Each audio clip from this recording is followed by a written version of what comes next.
Hi, my name is Bente, I'm the Norse Witch, and after what feels like ages of not filming a single Q&A, I decided today is the day. So as always, I asked for your questions on Instagram and on the YouTube community tab.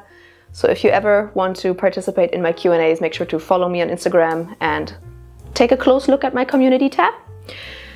Yeah, and I have a nice seasonal, the perfect seasonal tea right here. It's a mixture of apple strudel and cinnamon bun.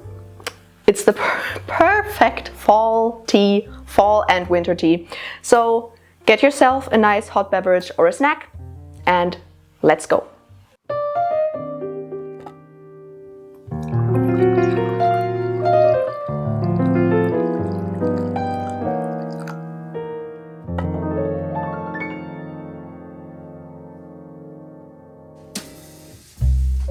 Alright, I guess let us start with the Instagram questions because they're usually a little bit shorter. Do you by chance forage for mushrooms at all? I don't yet, but I would love to.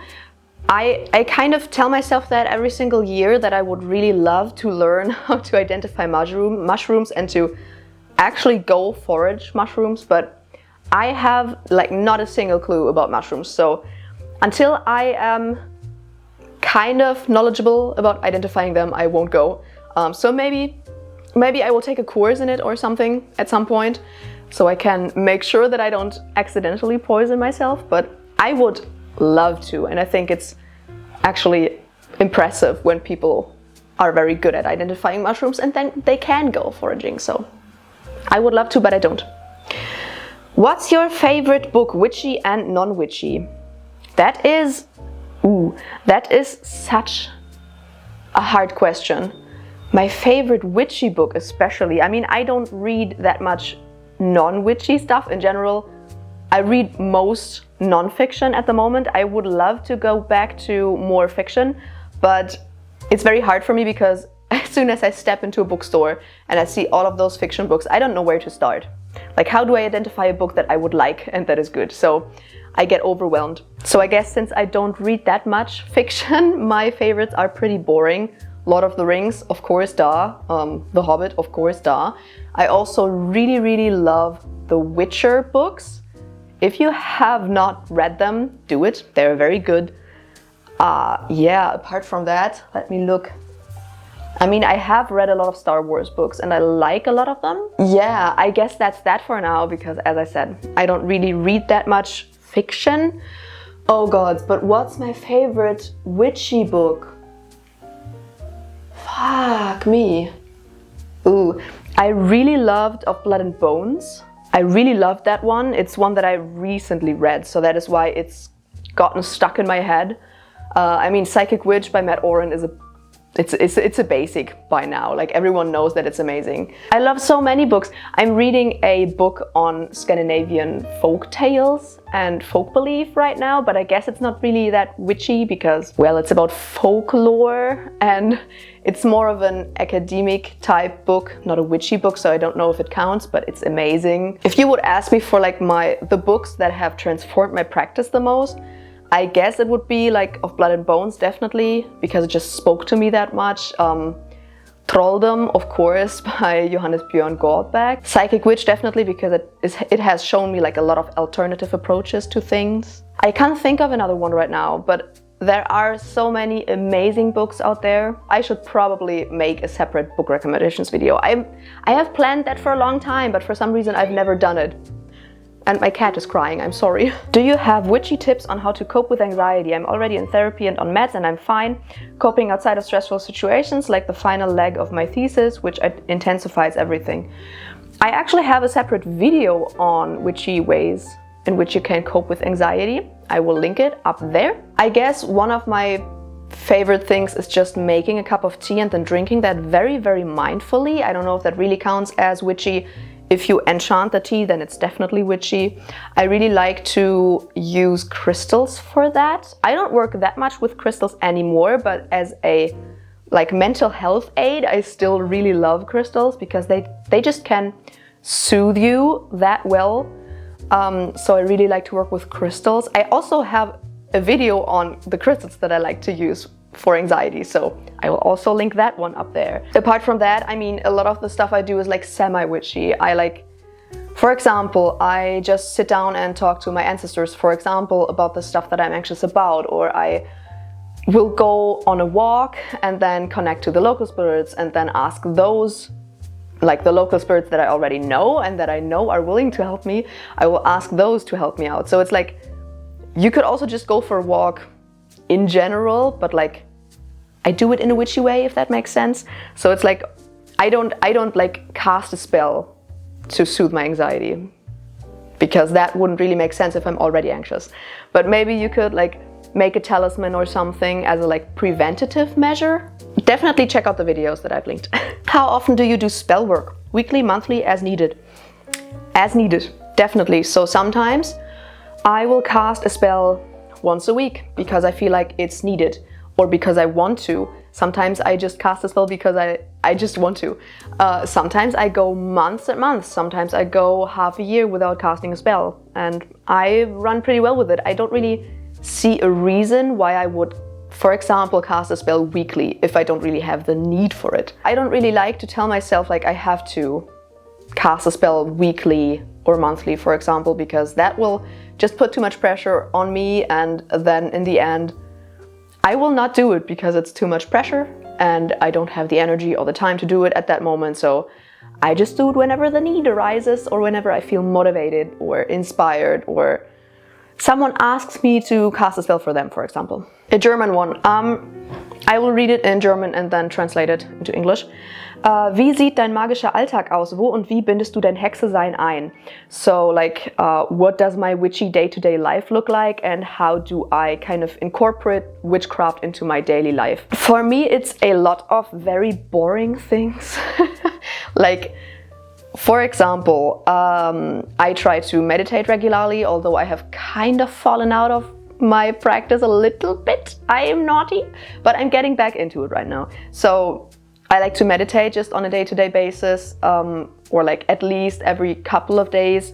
I just connect to various kinds of spirits whenever I want to. So like I will just, again, sit down at my ancestor altar and just talk to them. Like not really like do a full-on like divination session or something with them. I will just sit down and talk with them, give them a small offering, light a candle, or I will do the same thing with any deity I want to communicate with in that moment. Of course, I'm drinking a lot of tea, so I like to enchant my teas, especially in the morning. I really like to make black tea with cinnamon. That's something that I've actually learned in a Syrian restaurant that I really love to go to.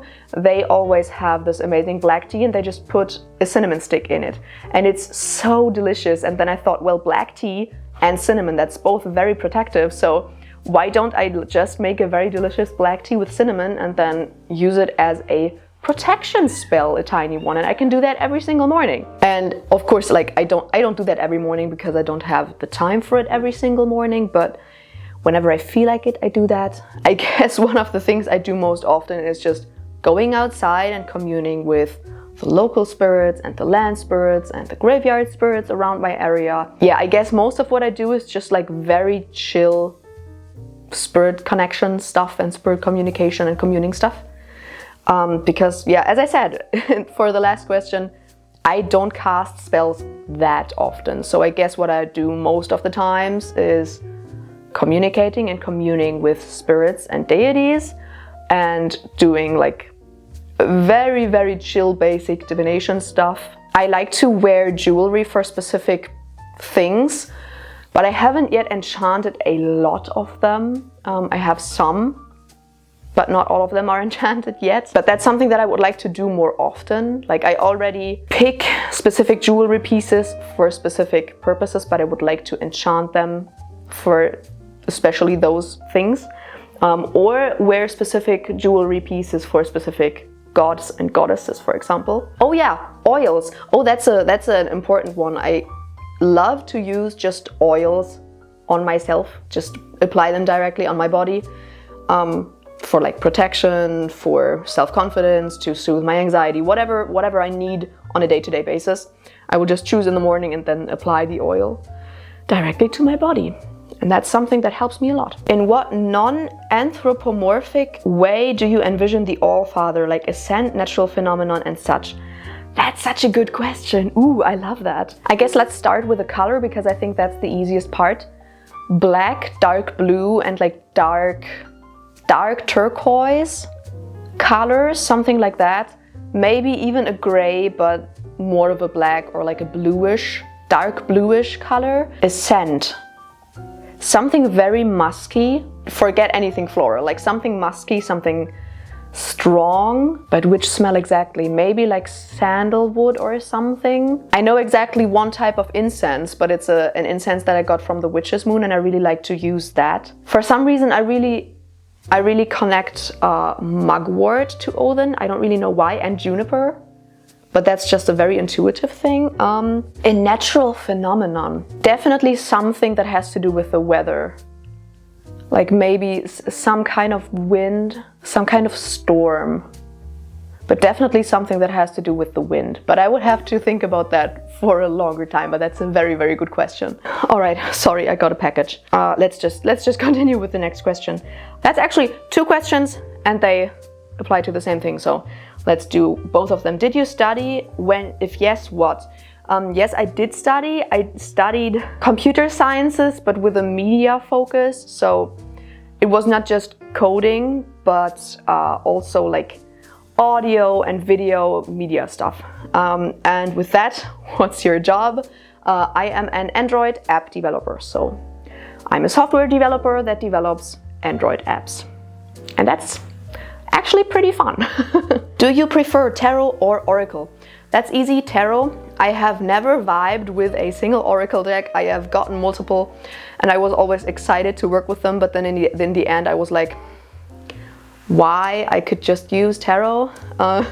So yeah, I guess I just like the system of the tarot, so I don't really use any oracle cards. What importance does divination have in your practice?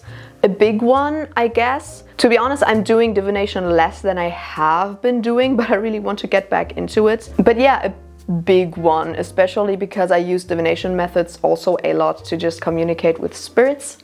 So that's a big one. One thing that I do every single year is like a year in advance reading. Last year I did, if I'm remembering correctly, a rune reading and a stöpa reading, so like a wax scrying session, like wax and water. That was surprisingly accurate. Like 2 of the things I saw already came true. I would have to look back at it because I don't remember everything that I saw, but like 2 things where I was like, well, what does that mean? They already became true, and I was like, oh, now it makes sense. So I guess I'm not that good at like interpreting the things I see yet, but I'm seeing correct things, so that's that. Something I really want to do more of is like nature divination. I know there's a special name for it, but I can't remember what it's called. But like divining by seeing things in nature. So for example, going on a walk with the purpose of doing some kind of divination and then looking at, for example, the way that birds fly by, or like the way that trees sway, or like sticks on the ground, things like that. I really like to do that. And I really want to do that more and try that out more. I'm kind of going back a lot. Like I'm doing less of like standard divination methods like runes or tarot or oracle or things like that. And I kind of, yeah, I would like to do more intuitive things and more scrying. So we will see where that's going. The one thing in witchcraft others may be practicing that you find hard or don't understand. That's a good question. I mean, if you widen the scope a little bit and you ask about something in general in any magical practice that I don't really get or that I find hard, then I would say anything ceremonial. Don't get me wrong, I like a good elaborate ritual, but doing the same kind of ritual, for example, every day, I could not.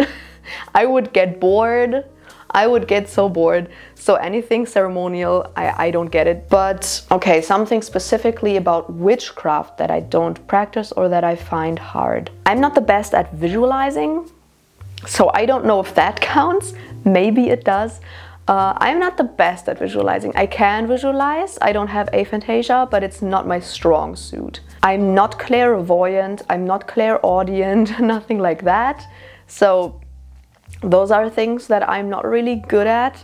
I can't see auras, for example. Yeah, I'm more of a feeling type. So anything that's has to do with seeing, I mean, I kind of see things, but more with my inner eye, and also not as much as I would like. It kind of always feels like I'm only seeing a fraction of what's there, like as if I would like look through like a toilet paper roll or something, and I only see this tiny little thing, and I know that there's a lot more around it, but I can't see that. So I always have to focus on one specific thing, and I can see that, but not everything around it. So that is something I'm not too good at, I guess. What's your favorite baneful herb or tool or ingredient? All right, so I do not do a lot of baneful magic because luckily I don't have to. But like the chances are very high that I will soon curse someone. And I'm not getting deeper into that, but what would I use? I feel like I would definitely use blackberry or bramble. One, because I have connected to the plant in the course of the last year a lot, and I feel like it's a great herb to use for baneful stuff. I don't really have access to a lot of poisonous plants right now, and I have not like collect any and dried them, so I can't really use anything like that. I would probably love to try to use foxglove for something like that, but I don't have any, so that's not possible. I would want to use mistletoe. That's kind of a UPG of mine as a heathen. I would try to use mistletoe because mistletoe killed Balder, so that's definitely something that I would use. And a lot of sharp objects. Like anything sharp that I could find. Like for example, I just got like a bunch of iron nails, so maybe those, and poke them into something, or like, yeah, like razor blades, anything sharp and prickly that hurts, I guess. Like that's what I could spontaneously think of. Is there something you would like to get into, as in routines, spiritually, etc., but haven't tried yet? Some people have such elaborate routines, and I have tried, but I'm just not that much of a routine person. I mean, I have my routines, and I definitely need my routines, but my days are not always the same, so I can't always do the same routines. But is there something that I would like to try? I mean, I already said like a lot of more intuitive divination methods that I would really like to try. I'm learning so much new stuff in the Trolldom course that I'm doing, so of course a lot that has to do with that. Like so much midsummer magical stuff that I would like to do that I have to wait for 8 months. I mean, I'm a person that tries a lot of different things. So there's not that much that I haven't done yet. One thing that I recently identified definitely is like planetary magic, but I'm also not that much into planetary magic, to be honest. Like I like to work with the concept of the planets and with the planetary days. But apart from that, like planetary squares and things like that, I don't know, I don't really get it. I don't really want to do it, but it's definitely something I haven't gone into yet very deeply, simply because I don't really feel the need to, and I don't intuitively like it. I don't know. Will you be sharing more of your experience with Norse herbology/herbalism? I really hope so. I'd love to hear more about it, and especially any historical references. I'd also love to hear about how you get messages from your gods. I know everyone gets them in different ways, so I'd love to hear about your experiences. I'm especially loving your content lately. Thank you. I mean, I have done quite a lot of research about the connection between like specific herbs with Norse mythology and in Nordic Scandinavian folklore. So if you want to see a video about that, then tell me in the comments, I guess, because that's definitely something that I would be willing to share. I just kind of feel like that is so incredibly niche that there will probably be only quite a tiny amount of people that will be interested in that. So I don't know, I don't have a single clue if that's something that you would be interested in though, so tell me in the comments. Apart from that, how I get messages from my gods. That depends on the god or the goddess. Let's just start with I'm incredibly blind to signs because I am incredibly doubtful about them. I always try to find a mundane solution for it. But I also have received things that I thought were signs that didn't end up being signs.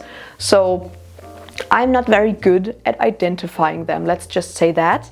And I don't receive that many. I don't know how it is for other people, but either I just don't see them because, as I said, I'm very blind to them, or I just don't receive that many. But especially like the past couple of months have been very quiet. One thing that I can say for Freya definitely is a lot of cats, like cat related stuff, a lot of it. For Odin, I don't think he has ever sent me like a specific like physical sign. What he more so did was like plant basically a seed of inspiration in my head and let it sprout. So I feel like he more so like influences your mind and your interests a little bit, other than sending you physical signs and you picking up that sign and then like getting from the sign what he wants, if that makes sense. Hell has one very specific way to reach out, and that is by dead animals, which is not very pleasant. I didn't used to find or see dead animals around the city where I live. I don't know, it just didn't happen. I had never seen a dead animal. And since I have started working with Hell, there have been more and more.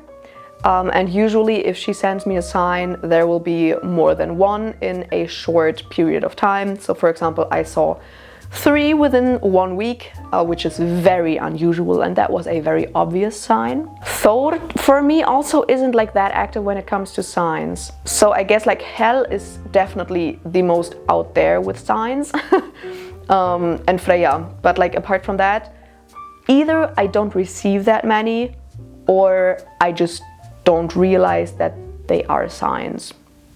And that actually makes me feel like an imposter, but everyone's relationships with gods and goddesses is different, so it is fine. This is perfect because I thought of one of the other day and was like, man, it would be great if they did a Q&A so I could ask. First of all, thank you for using they them pronouns. It always makes me incredibly happy.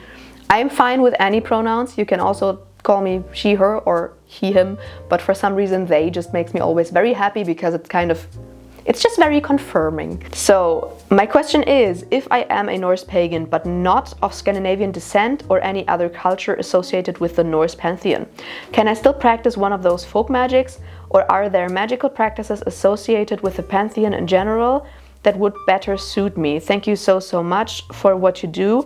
You are my go-to as a Norse pagan who finally started actually practicing it. Edit, I thought of another one. Okay, let's just get into the first one. If I understand that correctly, you are already a Norse pagan, but you don't have any heritage from Scandinavia or anything that relates to Scandinavia, and you still would like to get into the folk practice of that area, but you wonder if there are other magical practices associated with that would suit you better because you don't have heritage from there. I would say, personally, that at least I have not heard of trolldom being closed. So, or like Icelandic folk magic, I feel like other Scandinavian folk magic and like trolldom is more like Norwegian, Danish, Swedish, and I feel like Icelandic folk magic is very separate to that. They have their similarities, but they're also very different in a way, so I kind of see them as separate things. I have personally not heard of them being closed. What I wonder though always is why you would want to get into the folk magic of a folk that you're not related to. I personally think you can definitely get into it if you have some kind of deep interest in it, and as long as you are respectful about it, then I personally think it's not closed. At least I haven't heard anyone say it's closed. Let's just say it like that, because I am not an authority on any kind of folk magic. I'm just getting into it. I am still a student in my early time, So I'm not able to allow you to practice it or like tell you that you aren't allowed to do it. So let's just start with that. But yeah, at least I have not heard anyone say that it's closed, so I wouldn't think that it's closed. I just feel like it could be harder to get into it, but that will be the case probably for anyone who hasn't grown up in the culture. That's also the same thing for me. I would say the same applies to thralldom, for example, as what applies to Norse paganism. You can practice it, but please approach it in a very, very respectful way, and don't just do it because you think it's fun. Like, if you want to get into it, then do it in a very respectful way and take it seriously. It's also not the easiest practice to get into because there are so little resources in English. That's something I also struggle with. Maybe take a course with Johannes Björn Goldbeck, for example. I would recommend it. And when it comes to the other practices, like the pre-Christian practices, for example, the magical ones. First of all, it will be very hard for you to actually reconstruct them because we don't have that many resources on it. So a lot of it is just guesswork and trying to reconstruct it. And it's not closed. Like, it is more than 1,000 years old. And some of it has been absorbed into folk magic, but a lot has not been. So I guess there is nobody who could tell you that you can't practice it. As long as you're respectful about it and you take it seriously, I guess there is no problem in getting into any of those practices. And the other question was, what do our prayers as a Norse pagan look like? Or if you aren't comfortable with that, what is a good framework for them? Or what are good resources on Norse prayers? As far as I know, there aren't any proper prayers that we have from any sources. It's not like in Christianity where you can look at the Bible and then you can pick some prayers from the Bible, for example. That doesn't really exist. So whenever I pray, I do it just from the heart. I say or think, if you don't want to do it out loud, but I just say whatever feels right in that one specific moment. And it seems to be very efficient. It seems to get the job done. I guess, like, if you want to have one prayer that you say every time, then you can just write one down that kind of feels right for you. Oh, there is a book about it with prayers that one specific author has written. I haven't read the book, but I heard that it's good and it includes good prayers. Of course, they were made up by someone, so they are not like originals, but maybe they will work for you. So if you want to try that, I can't remember the name of the book, but I will make sure to put it in the video description so that you can look it up. But apart from that, it's totally fine to just pray from the heart, like just say whatever you feel like needs to be said. You inspired me to learn Norwegian. I barely know anything, but I am so happy with this decision. I have always wondered what your practice actually is, because you say you're an eclectic witch, but what kind of rituals and spell work do you do? Ooh, that's a good question. What does my practice look like? That is such a good question, because I couldn't tell you. Like, I don't have labels or anything that I could put on myself that work. Because I definitely, like, the things that I started doing were very like modern witchcraft stuff. Like the things, if you pick up a beginner's book on witchcraft nowadays and you see like all of the, I don't know, all of the meditations and the candles and like the cauldrons and stuff, that is what I started out with. The interest for Nordic practices and me being a heathen and me getting into thralldom, that all came later. So my basis is still like a standard modern witchcraft practice. I don't know how you would call that, but like without a specific flavor. And then I kind of adopted the Nordic flavor. So I do not limit myself to, for example, pre-Christian Scandinavian stuff. I know some people do, but I prefer not to, because, for example, I like my candle spells. They are great lazy spells, so I don't want to miss them. So what I try to do is kind of merge those things. Like I try to merge the modern approach with the modern tools with the older tools, or now the folk magic approaches. So it's just a big mashup of modern witchcraft stuff and pre-Christian Scandinavian practices and thralldom. Yeah, it's hard to imagine what that looks like. It's also hard for me to explain it, so I can't really say more than that. I don't know. And my camera is overheating, so I need to take a little filming break. Alrighty, here we are back again after my camera was overheating. And I have a lot of cat hair on my mouth because I just had to move my cat from my filming space. And now she's all cuddly. Alright, next question. Since it's spooky season and for fun, what was your scariest witchy moment or entity encounter? I'm probably one of the rare people who has not really had a scary encounter. Like, I have never had like a poltergeist or any kind of haunting in any house or flat that I've lived in. I haven't even had a scary encounter on the cemeteries or graveyards. So, none. I know that may sound very boring, but I actually like it that way, and I would like it to stay that way, because that way I remain very open to spirit communication without getting scared. So I like that, and I would like it to stay that way. I don't really want hauntings or anything because I'm easily scared. So, could you continue your Wheels of the Year celebrations / Sabbath series? Also, if you happen to have spells to cope with Weltschmerz, I would highly appreciate it.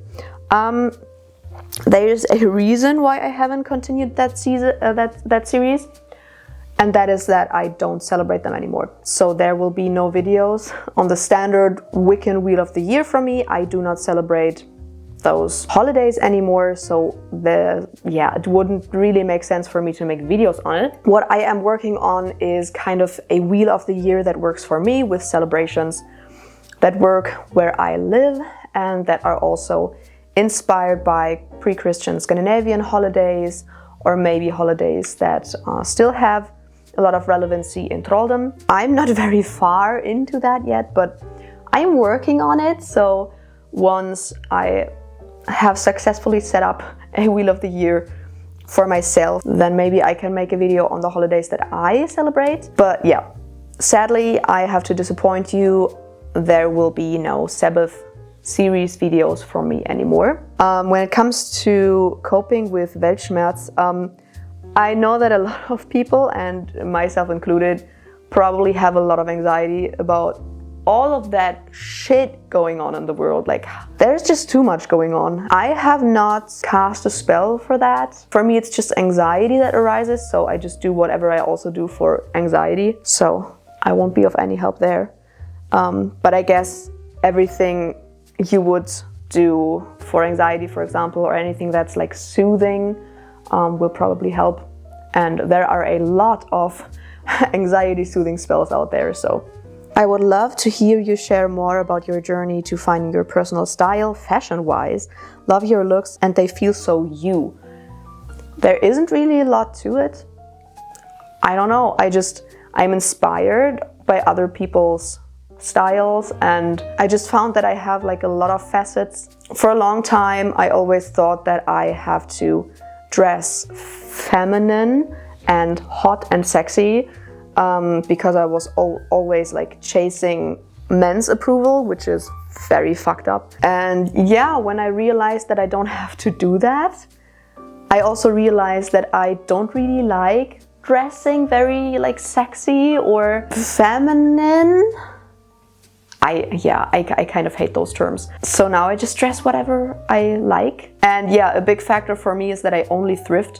So I am luckily not at all influenced by what big fashion brands may have available at the moment. Previously, when I was still like shopping at, I don't know, H&M and things like that, of course I would only shop what's available, but now I more so think of what I would like to dress like, and then I look for thrifted stuff that looks like that. It also just changes all the time, and I don't know. I see what other people dress like and I try to adapt that for myself, and then I just throw things together.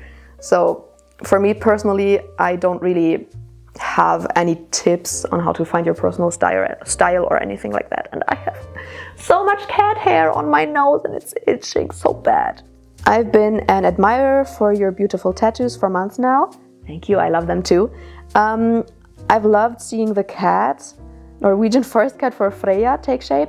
It's actually a lynx. A lot of people think that it is either a Maine Coon or a Norwegian forest cat, but it's actually a lynx. I'd be interested in learning about some of your tattoos. Are any of them dedicated to any deities or chosen for spiritual or religious reasons? There are some, yes. I've been asked so many times to do like a tattoo tour or something like that. I just kind of always thought that nobody would want to see that, because that, yes, it kind of relates to my practice, but also kind of not, because my older tattoos are older than my practice is. So my early tattoos I got before I even was a witch. So some of my tattoos do relate to it and some don't. I guess I could make or film like a tattoo tour at some point. Also like a lot of spiritual tattoos and tattoos that relate to gods or goddesses or to my practice in general, I haven't gotten yet, because I'm saving up to buy a house.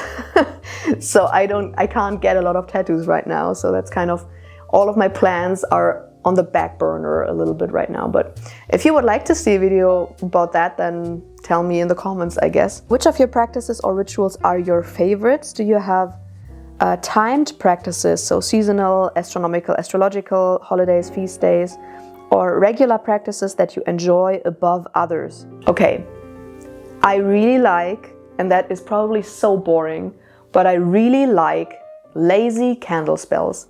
Candle spells, or in general spells that involve fire, are extremely effective for me. Maybe that is because I am a fire sign, but candle spells for me are just very effective, and they're very, they don't take that much time and effort, and they're easy to plan, and you can do them very spontaneously, so I really like those. I tend to do money stuff on either Capricorn or Taurus full moons. That's an important one. I like to do success workings, for example, and luck, luck less, but more success workings on Sundays. In general, I like to do anything that relates to magical workings on a Thursday. That's a trolldom thing. Are there any like practices that I like to do above others? I mean, I guess if you would ask me what I do most often, it would be like meditating with gods or goddesses, ancestors, etc., specific spirits that I work with, and just communicating with them that way. Just in general, sitting and just talking to them and communicating with them that way. Spirit flight, I would love to do spirit flight more often, but it takes a lot of energy for some reason for me. But that's one of the things I love most. Actually, ironic that it's one of the things I love doing most, but I do not that often, maybe once a month. Yeah, I love my candle spells. I love working with runes. Oh, dang. Bind runes. I incorporate bind runes into basically everything I do. So bind runes are a very important thing. Of course, as a lot of people do, I tend to do different things depending on the season. So I like to do a lot of like goal setting and bringing in new things and new beginnings and new opportunities in spring, especially around New Year's. I know that's not spring, that's like the depth of winter, but I'm a New Year's kind of person, even though I don't really celebrate it, but I like to at least like think about the things that I want to bring into my life in the next year. Around New Year's, I really love to do divination for the entire upcoming year on New Year's. I'm doing most connecting with nature and local spirits in summer and spring, of course, because I just go outside more often, and I feel like especially like local spirits, nature spirits, elves are just much more active in spring and summer, and in winter and fall I tend to go inside a lot. I tend to, of course, because I stay inside of my house, I tend to do more connecting to spirits that I don't really connect with outside. So for example, my ancestors become very important for me during fall and winter, but also specific gods and goddesses. I do much more divination in fall and winter. I guess that is that. At least I can't think of anything else. Next up, do you consider art and poetry to be imbued with magic? Can it serve as a tool to connect to something higher? Most friggin' definitely. And I feel like creativity is a very important aspect and component of magic. I feel like you put so much energy and so much intention into, for example, a painting, but also if you do music, for example, if you sing, there is so much energy of yourself you put into it. And I feel like that's an extremely potent magical working. Like if you want to turn a painting into a work of magic, alongside it being a work of art, I feel like that's great and amazing. Also, I mean, embroidery, for example, can be both not magic and art. So definitely. I feel like art is inherently incredibly magical. If you could call any practitioner from the past, modern, postmodern, ancient or otherwise, with no time travel consequences, what would you ask them about their life and practice? Would it be anyone specific? What would you hope to learn from them? That is so interesting. Okay, the first thing that came to mind would be not one specific person, but I would love to travel back to the Viking Age and meet a proper vulva, a Seidr practitioner, and ask them what they do.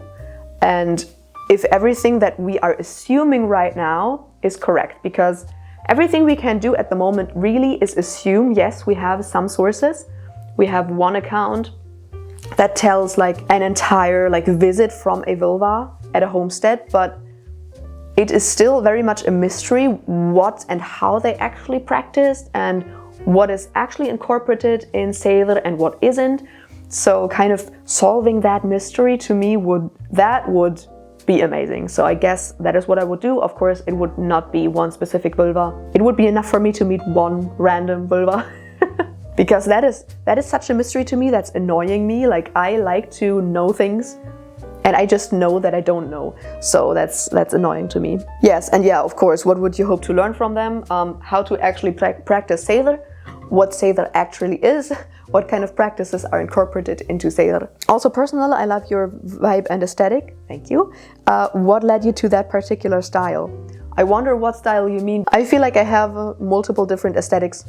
Grand Marcor has been a new one, for example.